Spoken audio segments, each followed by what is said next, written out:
Hello everybody and welcome back to another review. I'm kind of enjoying doing these. It's just quick and simple. I wish the editing was a little bit faster, but it's much faster than my regular kind of videos, so there's really nothing too much to complain about. So let's just move on to it. This review is going to be for the show that happened on January 26th of 2020, also known as Kagetsu's last Stardom show. It was quite the event. For a couple of the matches, I wasn't fully paying attention just because like different things were catching my mind, and I'll explain that as it happens, so don't worry about that. Let's move right into it, which is the first match, which is Itsuki Hoshino versus Ryo Onozaki versus Azumi. Now this match, it was just alright. It was a typical opening match. I wasn't really looking too much into it. I just wanted to see how much Itsuki improved, or if Ryo is still, keeping it strong.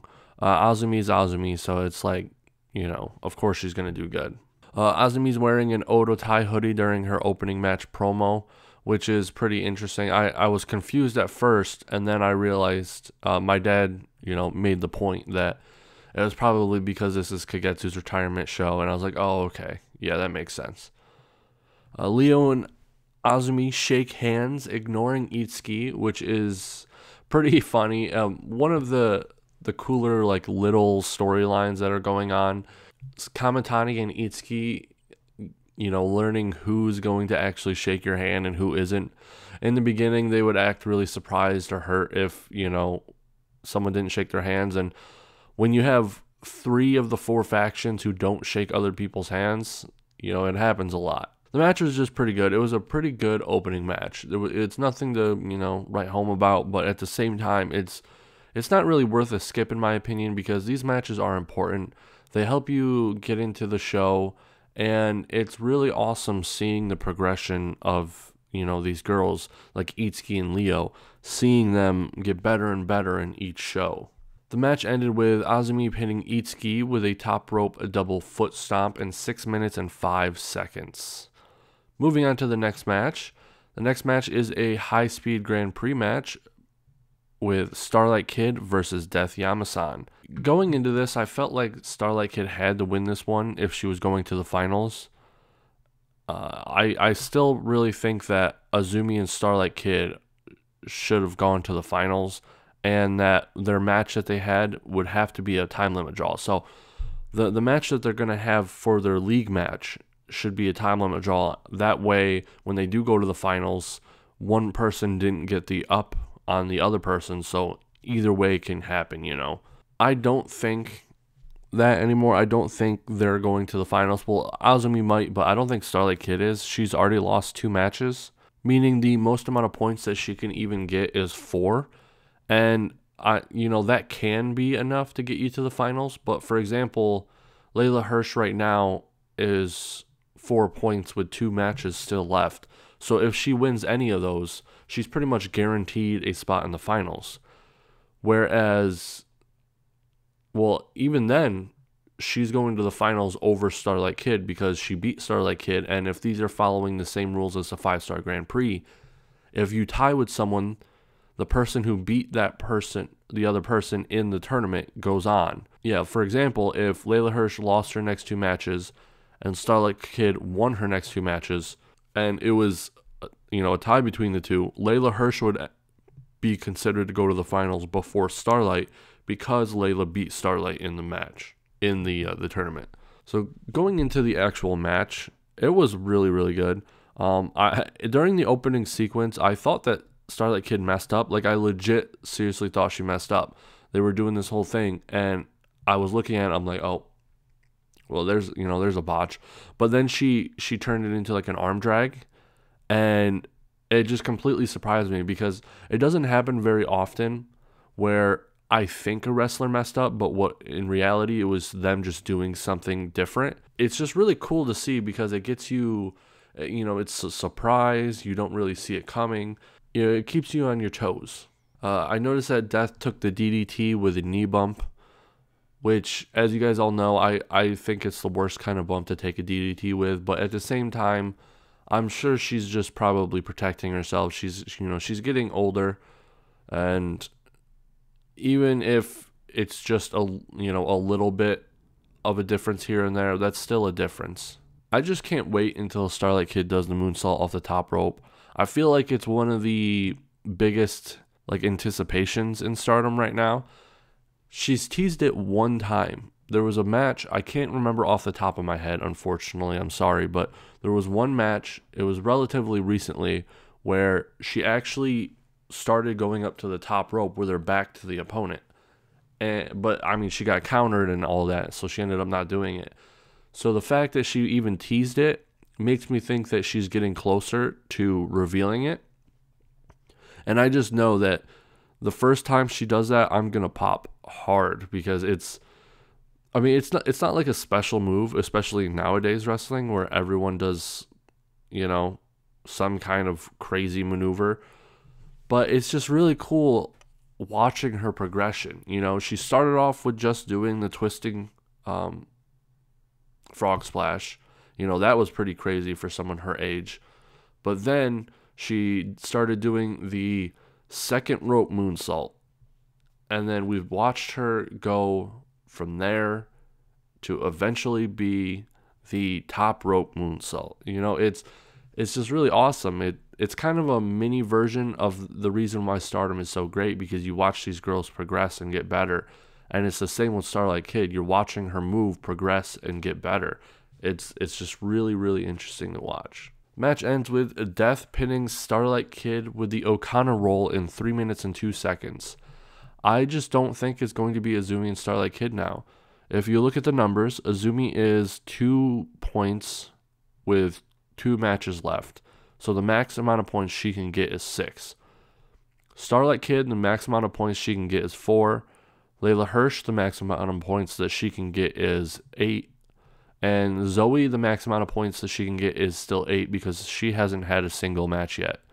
So if all goes well, and Starlight Kid wins her next 2 matches, she still can't go to the finals, because LEYLA HIRSCH... Oh, actually, no, that's not necessarily true. If Starlight Kid does win the next 2 matches, she would end up going to the finals with LEYLA HIRSCH. But the problem is there's this wild card of Zoe Sky. Since she hasn't wrestled anybody and we don't know who they're going to have her beat yet, it's kind of hard to really determine who's going to the finals.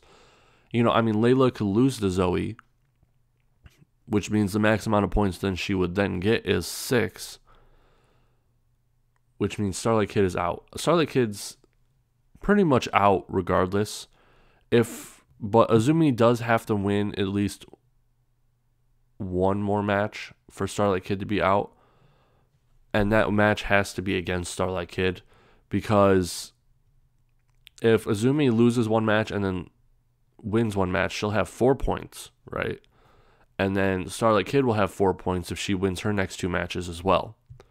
But then Azumi would have beaten Starlight Kid, so she would go to the finals.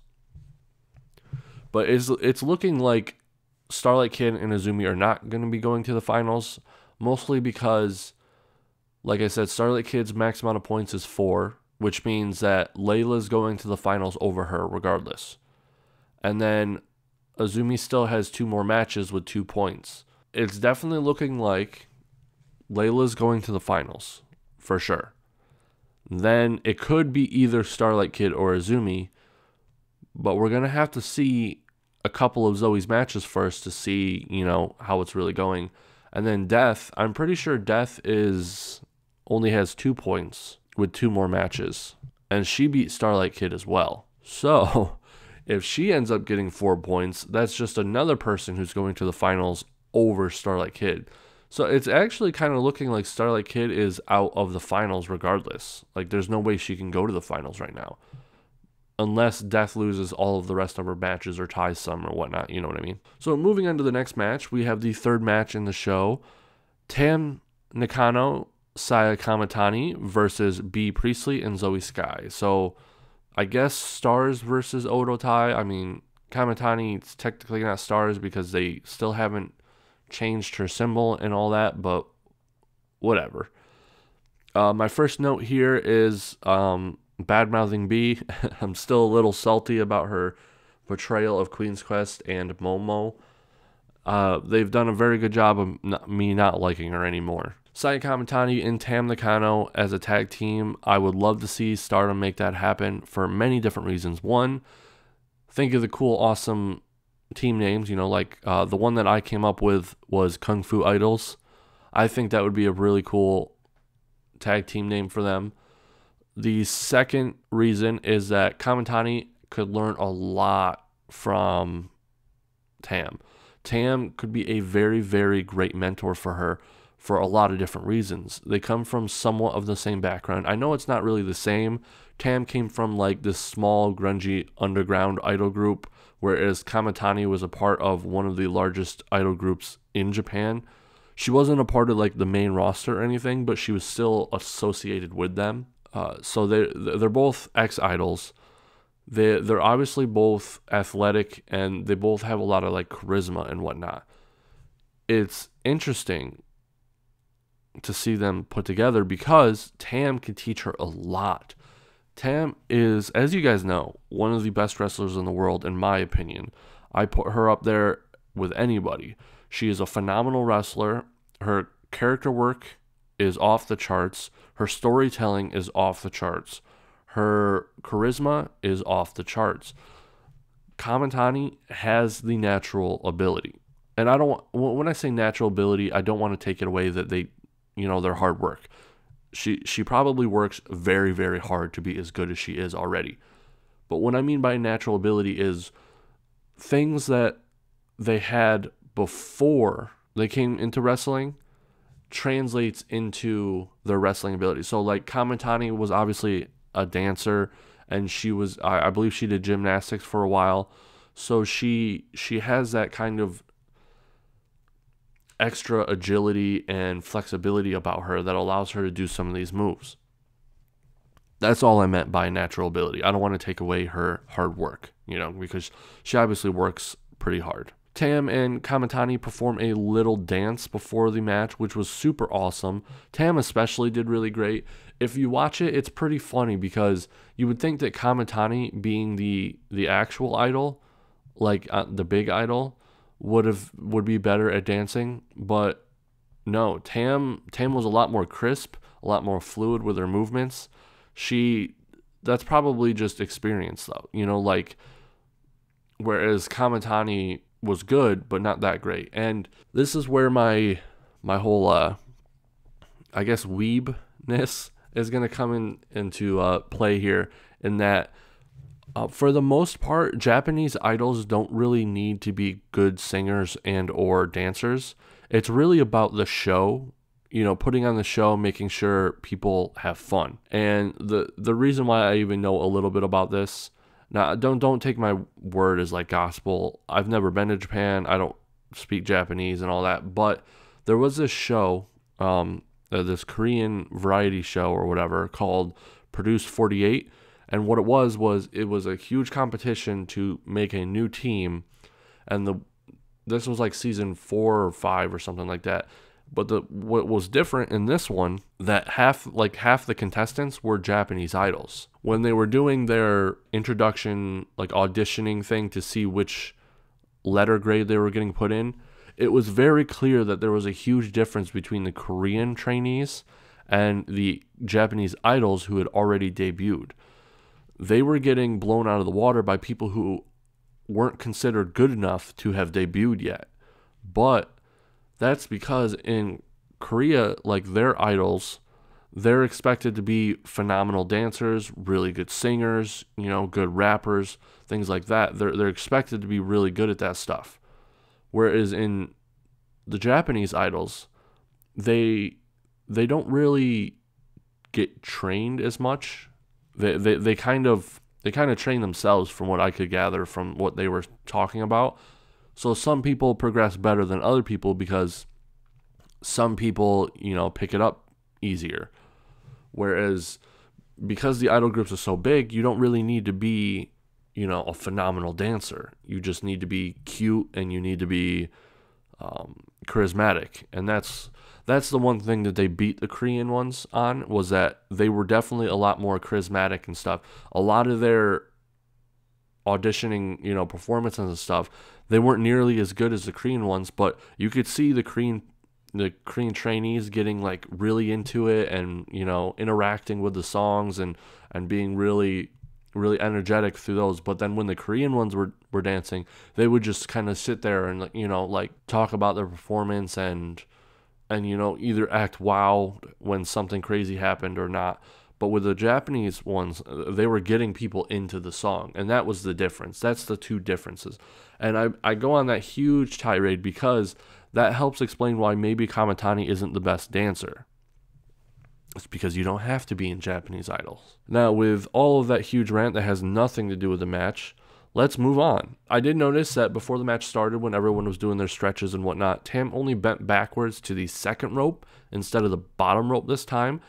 I might be just looking too much into it, but I really hope this doesn't mean like her getting tired or worn out. It could very well mean that. That's why I'm even bringing it up. I just hope that she is getting rest if she needs rest, because she does have a very active style, and it's not like she's getting any younger. I know it's crazy to say someone who's like 30 is old, but that's just kind of how it is in Japanese wrestling. Or Joshi wrestling, I should say, not Japanese wrestling. Kamitani is still doing her back handsprings again. I'm pretty sure that's what it's called. I don't know too much about it, but I did used to watch Bring It On a lot, and I'm pretty sure that's what that move is called. Kamitani still doesn't have the star symbol on her name plaque, but they act like she's a member. That's why I'm so confused. I mean, they even put her in that team, which was officially called Young Stars. And I did see someone online, or in my comments, I can't remember the exact name, but thank you for doing the comment. I'm going to respond to it here.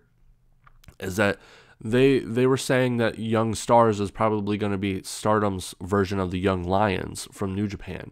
The problem I have with that, though, is that it wouldn't be the equivalent of Young Lions. It would be the equivalent of it would be the Young and then the name of one of the factions of New Japan. Like, I don't know any of the faction names. Like Chaos, I think, is one of them, or something like that. It would be like Young Chaos, but then none of the members are actually in Chaos. That would be the equivalent, because Stars is a faction. It's not like some generic name that they gave them. It's the name of one of the main factions.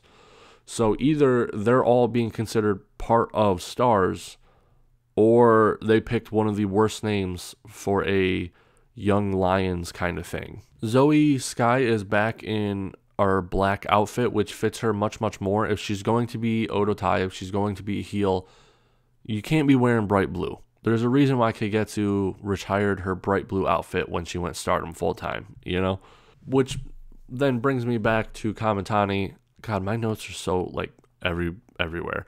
Anyway, why are they taking so long for Kamitani to officially join Stars? Is it because they want her to be able to team up with people from different factions and therefore get, a lot more experience or something like that? Which I don't really think it is, because I'm pretty sure all of her teammates for since her debut essentially has pretty much been Stars members.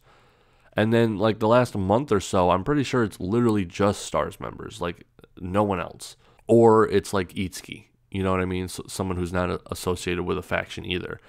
It just seems odd that they're taking so long. It could very well be because they want her to kind of be her own thing right now. Or it could very well be that they're just waiting for the draft, because they're not planning on putting her in Stars. If they're not planning on putting her in Stars, it would make sense to have to use the draft, because everything about her screams Stars. She sees herself as a mentee or a protege of Tam. Tam, even though she says she doesn't, kind of sees herself as a mentor of Kamitani. She's bright, she's sparkly, she's bubbly, she's cute, she's an idol. I mean, she fits Stars perfectly. But if they don't want her to go to Stars, because Stars is kind of stacked right now, Even with losing Saki. I mean, they have Tam and Arisa, two of the top people in the entire promotion, holding both singles belts. They have Tam Nakano, who is fast becoming one of the best wrestlers in the world, and not just to me, to a lot of people. Then you have Starlight Kid, the prodigy, I guess adult now? She's an adult now. It's weird. I don't know what... I mean, she's an adult in terms of America. I do believe in Japan you're still an adult when you're 18, but like you don't become an adult until you're 20 or something. I don't know how it works. I don't remember what I was talking about. Anyway, moving on. I finally noticed that they had a different ref. It's some dude. I don't know who it is, but it's just some dude. He's not a very good... I mean, I don't want to say he's not a very good ref. He's not a very good Stardom ref.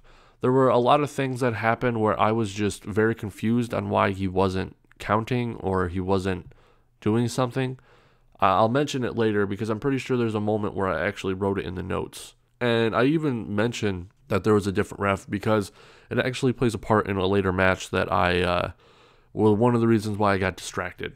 Now, moving on to the kind of sad, awkward part of the match is that KAMITANI missed a bunch of moves at the end, like a bunch, and they were really bad. Now, people forget sometimes that these girls are very new to wrestling. KAMITANI is not some grizzled vet, You could trick yourself because she's so charismatic and she does a freaking running shooting star press, but she is a rookie. And this is like the first time that she has really messed up. She has never messed up this bad before. And I feel really bad for her, like really bad, because it's clear that she got shaken up by the first mess up. When you're not experienced, when you're not used to that kind of stuff, when you don't have the experience to just play it off like Azumi does, it messes with you. You don't know what to do. Your brain kind of shuts down. You're in front of all of those people, some of the largest crowds ever the Stardom's ever had because of Bushiroad, and you just messed up bad. Like not even something that you can cover up for the most part. So what happened was first she started to do her back flip knee thing, like one-handed back flip knee thing, and she messed up bad. Like she completely missed. She barely even got like one leg down. It was honestly atrocious. And I don't mean that in like a terrible, like a mean way. It happens. Everyone messes up. Look at how much Mayu messes up. Look at how much Azumi messes up. They're considered some of the best in Stardom right now. And they mess up all the time. There's nothing wrong with messing up. But she did. She did mess up. And it was really bad. And what I think happened was that got to her. She didn't know how to recuperate. So when she tried a running shooting star press immediately after, she completely missed. I can't remember which one it was because I didn't really write it down, but she attempted it 2 times and she messed up both of them. But one of them she actually kind of landed on her face and neck, or not really neck, but she landed straight up and down instead of on her stomach like she's supposed to. And I really think it was because of that first move. She missed it. It rattled her. And then she overthought both the next moves and messed up both of them. And it just got worse and worse. Messed up the first move. Couldn't get over it. Messed up the second move. Even worse now. Messed up the third move. It just got worse and worse. And like I said before, there's nothing wrong with that.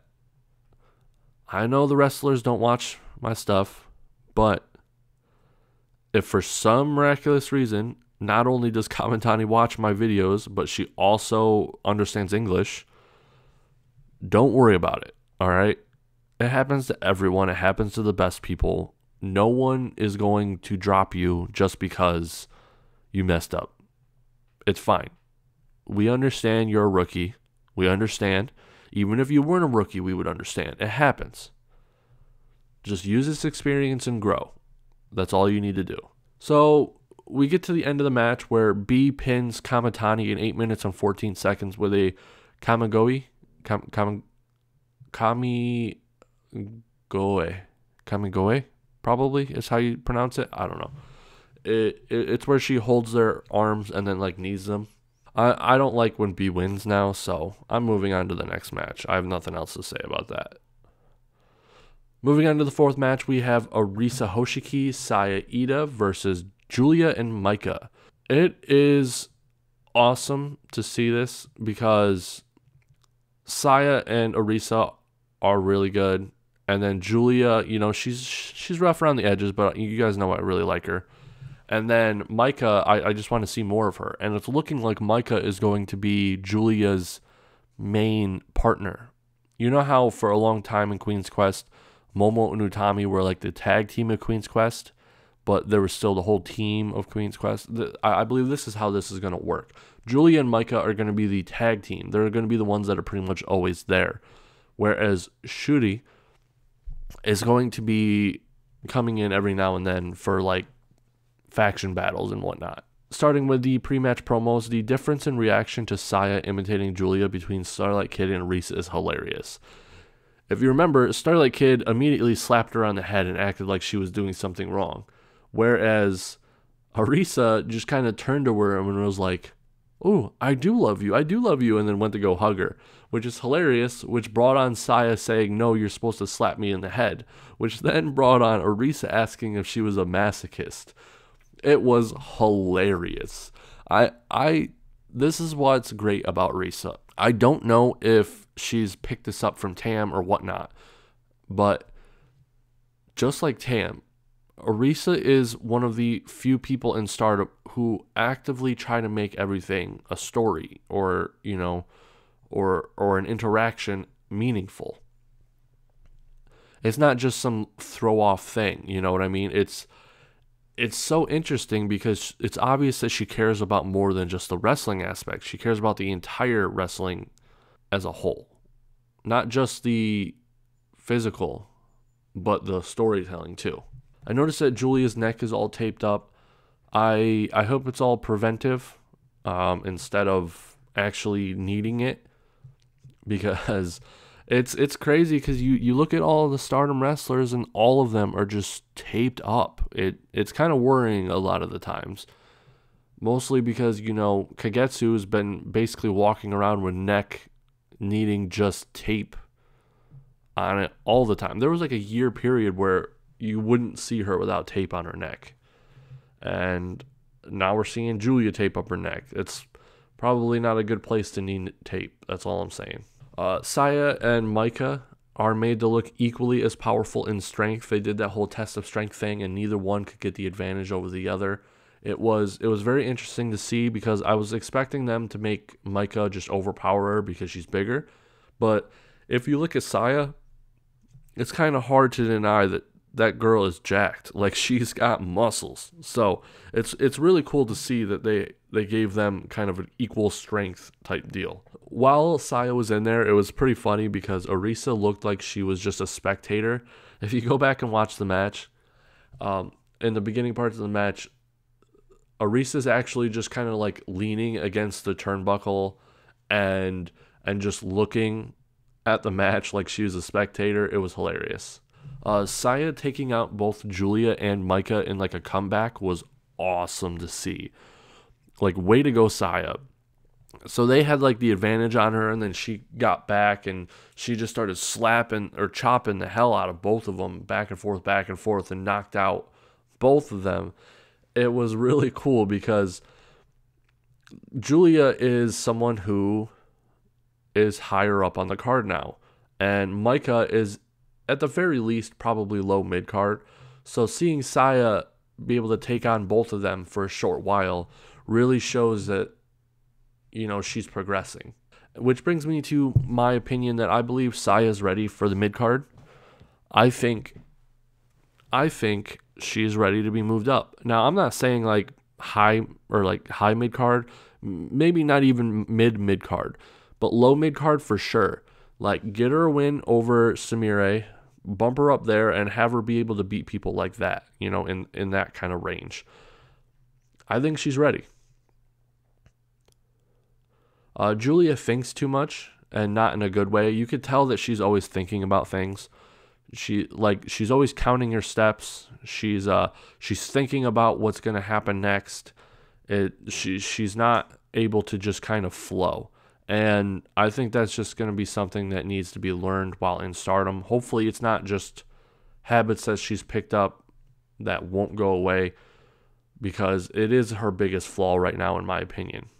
The team attack from Donna Del Mondo looked amazing. So what happens was Micah picks them up in a suplex position and then drops them face down towards the mat, where Julia's knee is awaiting their stomach. And then Julia knees them on the way down. It looked super sick. It looked super powerful. It honestly looked like a move that could put someone away.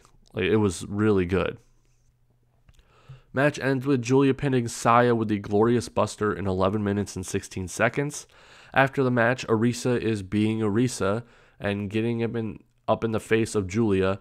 And I hope Arisa knows that her personality irritates people, because nothing will tick you off more than when you're trying to take something completely serious and the person that you see as your enemy is acting like everything is a joke. Moving on to the next match, which is Hana Kimura, KONAMI, and LEYLA HIRSCH versus Natsuko Tora, Natsu Sumire, and Saki Kashima. So, TCS versus Odo Tai. Something I noticed in the pre-match promo is that Jungle better watch out, because it looks like KONAMI was flirting with LEYLA, which was hilarious. So throughout the entire promo, KONAMI was kind of like glancing over at LEYLA and just like raising her eyebrows, you know? And LEYLA was cracking up. She couldn't keep a straight face. She couldn't look at KONAMI. She kept looking away and like smiling and like almost breaking out in laughter. It was hilarious. And I also want to give props to Hana for her improv in the beginning. She obviously had something set up with the whole like shushing someone, but then someone opened a door or like a window or something, and a bunch of light came in on them, and she was able to play it off and mention it, you know, in a very organic way. It was cool. You could tell that Hana's very good at improv, and I give props where props is due. KAMITANI was getting harassed by Odo Tai the entire time of the opening, of them coming out of the teams. So as TCS was coming out, Odo Tai was kind of harassing her and like beating her up in the corner the whole time. It's just kind of funny that there's these little interactions that have nothing to do with the actual match, but it has more to do with continuing other kind of storylines. It's just really cool. Sumire had a mini photo shoot for the video camera. She got like really close up to one of the cameras and started like seductively posing and whatnot.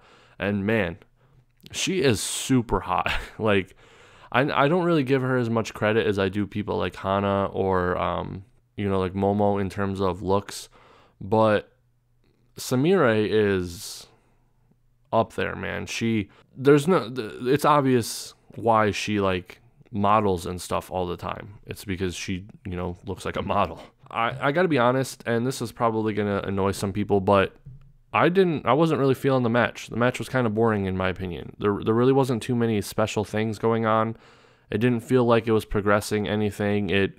There was only like a couple spots that were even interesting. I got really bored with it, and I ended up starting to like search things online. Like this was one of the matches that I got distracted with because it just wasn't holding my attention. And I think that's just going to be a thing from now on, is that because there's so many people, there's going to be some throwaway matches here and there. I do want to bring up something that I found really annoying, is that for some reason the ref didn't count start counting Sumire out for the Bronco Buster. He just kind of stood there while Sumire was awkwardly humping. I think it was like KONAMI and LEYLA or something. It was like two people, I believe. Like while Sumire was just awkwardly humping them, and it kind of seemed like Sumire was waiting for him to start counting her, but like he never did. So she just kind of like awkwardly just stopped and got off. It was really weird, and the ref really dropped the ball there, in my opinion. I mean, it's clear as day that was an illegal maneuver. I mean, they're on the ropes. You're not supposed to touch the opponent when they're on the ropes. That's why every single time someone does a move on the ropes like that, they get started counted out. And of course, it was that new ref or whatever that's probably from the area or whatnot. The match ended with Natsuko Tora pinning LEYLA HIRSCH with a guillotine leg drop in 12 minutes and 58 seconds. Like I said, the match didn't really do anything for me. It wasn't that interesting. Moving on to the next match, which is the SWA Championship belt match between Utami Hayashishita, who was the champion, versus Jamie Hayter, who was the challenger. I already knew going into this one, I like the outcome, so I wasn't too excited about it. I already knew that Jamie won and that she took the belt. Now, just because I knew that doesn't mean that I was like upset with the outcome. I think the belt should have been taken off Utami, probably sooner than this, because when you put that many belts on one person, they can't defend them all the time, you know? So it was just kind of being lost in the track, just like how the future belt has pretty much all but disappeared, and how, no, those were the two belts that really suffered, the SWA belt and the future belt. The EVE International belt was challenged a little bit, and then also the tag belts that she had were as well. The match itself was really good. Like, both of them did really good. The problem is that this was the first match that we noticed that Daichi was in it, and I kind of got distracted, and me and my dad started talking about him, and it made me wonder if Daichi worked at other promotions like Barb does, because Daichi seems to be at like every single Stardom show. And this was an away show. This was in Osaka. So I was curious. I was like, maybe that's why they're using that other ref, because this is a far travel place and none of their typical refs could come. So during the match, I looked up Daichi's, like Daichi. I looked up Daichi, and it turns out that he's actually been an exclusive Stardom ref since October of 2016. Which surprised the hell out of me, because I don't understand how reffing works, because it's not like he's working every match. He only works like on average half the matches. But if the only place he's working at is the Stardom, how does the pay work for that one? You know what I mean? Like, is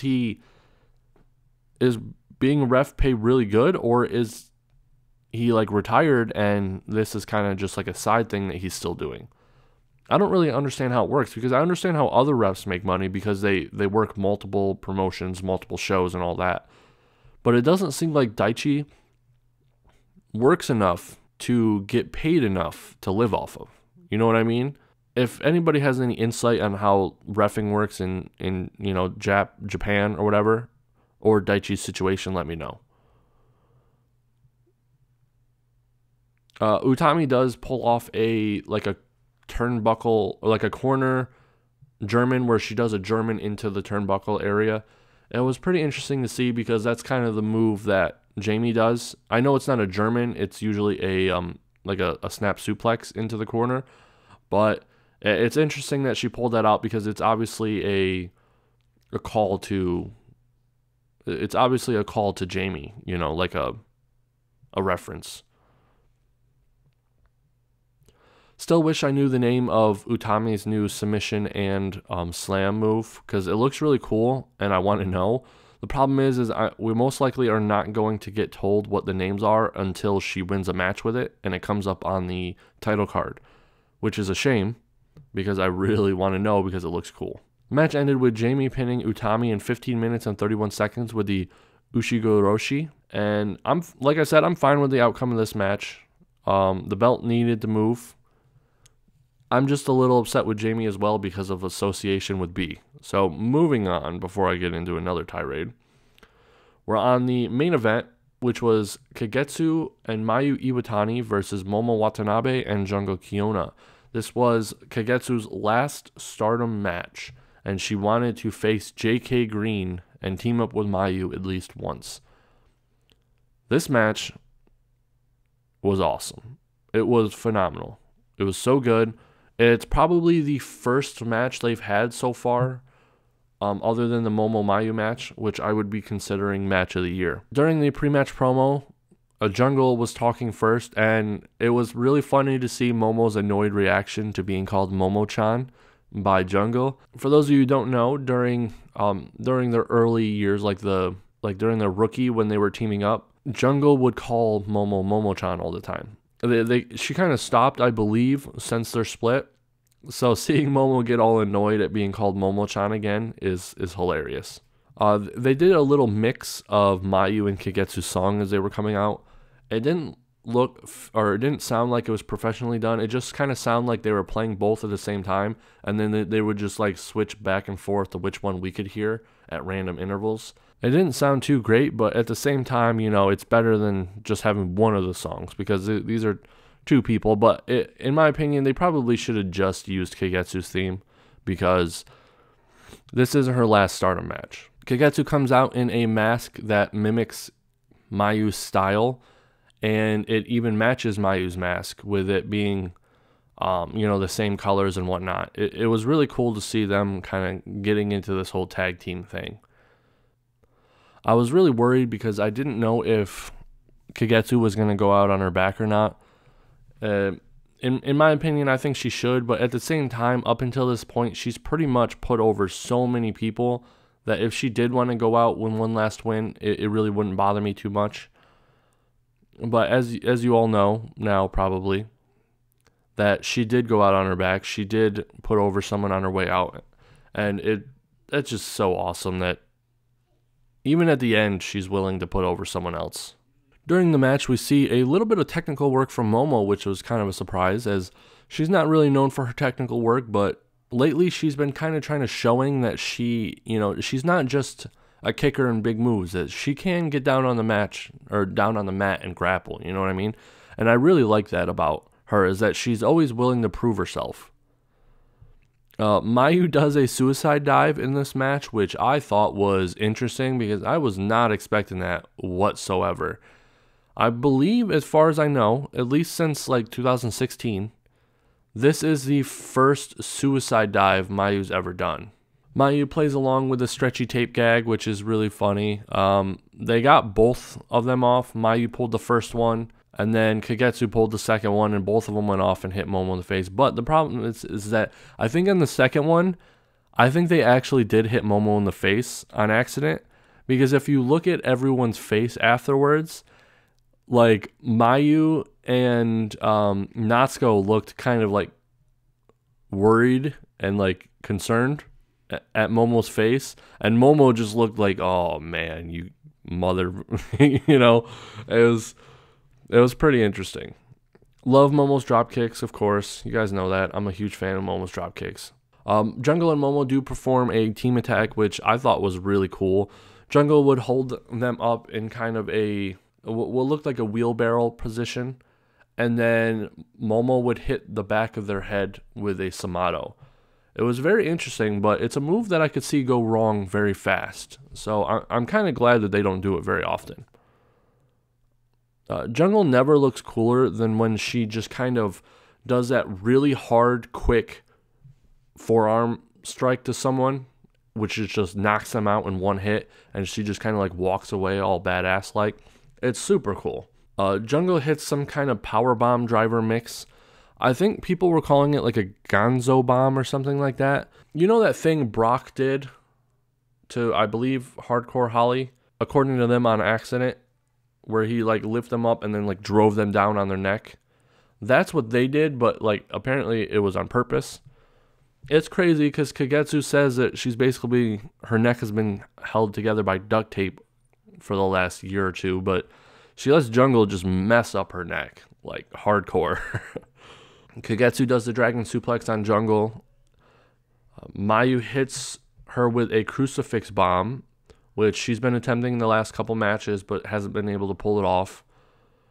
Jungle kicks out of the 450, which is another way of Kagetsu putting someone over.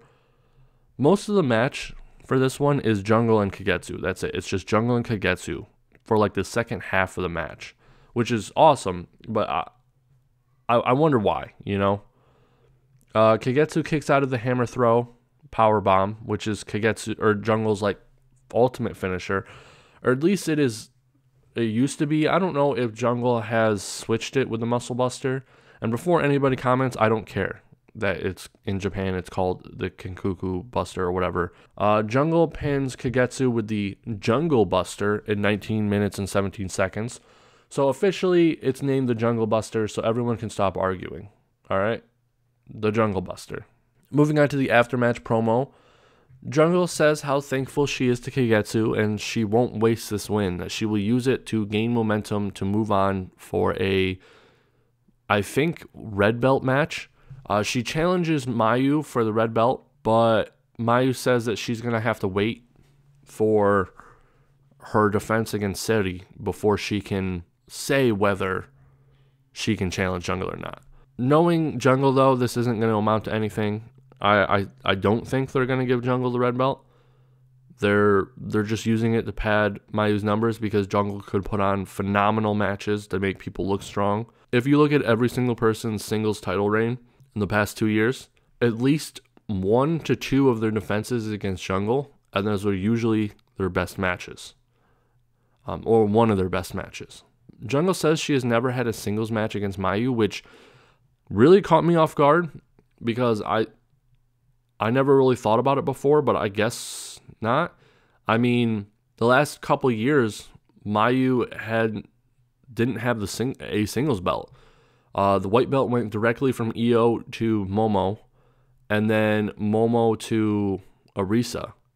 Then the red belt went to Mayu. I can't remember who it was, but Mayu had it, but Jungle never got to challenge for it before Mayu got injured. Then it went to Tony, which went to Kagetsu, which then now Mayu has it again. Or no, which went to B, and then Mayu got it. So yeah, this makes sense. And there'd be no reason for Jungle to have a singles match against Mayu before 2016 because Jungle was a rookie. There's no reason for it. But I would have thought that in one of the tournaments they would have met, not the Cinderella tournament, but like the 5-star. But I guess the last couple years, every single 5-star tournament, Mayu and Jungle have been on opposite sides. I never even thought about it. Mayu starts crying during her little speech to Kagetsu and all that. And there was this really funny moment where Mayu wipes her nose on Kagetsu, and Kagetsu acts all disgusted and whatnot. It's clear that those two are really, really good friends. That's all I'm trying to say. Kagetsu said that this was the first time she's ever felt happy to lose a match. And that just goes to show you what kind of person Kagetsu is that on her way out, she's happy to put over everyone. She's not doing it just because that's what you're supposed to do. She's doing it because that's what she wants to do. Crybaby Momo is crying already. Very early on, she started crying. It might be odd to see, when you see Momo, you see her as this, cheerful or badass person. But anytime a sad moment happens, you can guarantee that not only is Momo one of the people crying, but she's one of the first people crying. Her and Azumi are huge crybabies. Really huge crybabies. It's very endearing, honestly. Kagetsu then goes on to hand Stardom over to Jungle and Momo, basically telling them to keep working hard and that they'll stand on top, and that no one has done more for Stardom than those two. Those two have kind of carried Stardom on their back for a while. And it's clear that Stardom loves Kagetsu, because if you compare this to Hazuki's retirement, every single faction and every single wrestler in that faction came out to say goodbye to Kagetsu. Whereas Hazuki, very few people came out, and most of the people that came out weren't even wrestlers at Stardom. Which just I seriously think my theory that Hazuki just wasn't well liked in Stardom. Everyone probably hated her. That's probably why she wanted to leave. If Kagetsu was leaving, there was no reason for her to stay, But yeah, everyone obviously loves Kagetsu. Now, this brings up the whole thing. Everyone's using this as a way to discredit that claim that Meltzer made or whatever. And while I agree that it seems very unlikely, just because you like and respect someone doesn't mean that you can't disagree with how they're running things. It still could have happened, but I don't think it happened in a way that there was bad blood. You know what I mean? I'm leaning more towards not believing it, just because they obviously are showing so much respect and love for her. But like I said, that doesn't mean, you can like someone but still think they're not doing some things right. Kagetsu clears the air about her wanting to retire before, saying that, she was going to go on her way out. She wasn't having fun with wrestling anymore. And that Io basically convinced her to do a run in Stardom. At the end, she calls everyone in the ring together to have everyone close out the show, not just Odo Tai or just TCS, I guess, since Jungle won. She wanted everyone in there to end the show together one last time. And this brings me to the point that I'm really going to miss Kagetsu. Like, really, really going to miss Kagetsu. There's no one like her. She is irreplaceable. Like, her leaving is going to impact Stardom a lot more than Io or Kairi leaving did. Because Io, while how amazing she is, she's just a phenomenal wrestler. You know what I mean? And Stardom has phenomenal wrestlers. Like they have Mayu, they have Momo. They have people who can put on these amazing matches. So her leaving didn't really impact it that much, other than just not having that star power anymore. Kairi leaving, same way. She was phenomenal on the mic, super charismatic, super lovable, super funny. But, it's not like other wrestlers aren't charismatic or funny. But Kagetsu, she brought something special to Stardom.